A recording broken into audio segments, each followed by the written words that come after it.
Well, in response to the UN warning of a health disaster in Gaza, I spoke to the Israeli Finance Minister Yair Lapid and I asked him what Israel is prepared to do to alleviate the suffering of the Palestinian people in Gaza.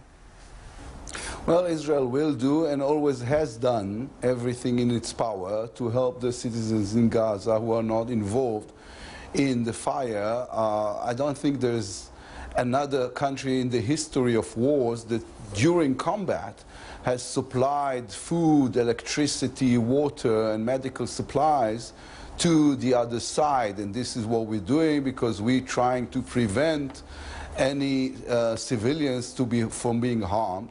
You have to understand this is what is happening when a terror organization uses its own people as human shields, and this is the reason that those people are hurt, and this is the way terror organizations work, and we have to deal with it. It's a tragedy, it's heartbreaking, we'll do everything in our power to prevent this. But what is happening right now? What is happening when...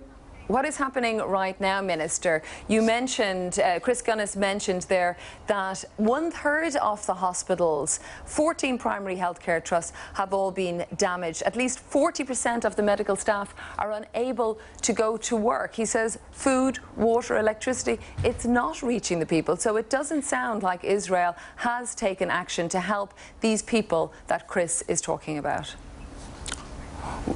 Well, you know, last night I visited a family that the son was killed while he was shot at from an UNRWA hospital in Gaza. Yeah, I mean, the Hamas used hospitals, kindergartens, schools as terror bases, and they were shooting at Israeli soldiers from those places. This is cynical use of all the goodwill of the entire world in order to commit war crimes. This is what Hamas is doing.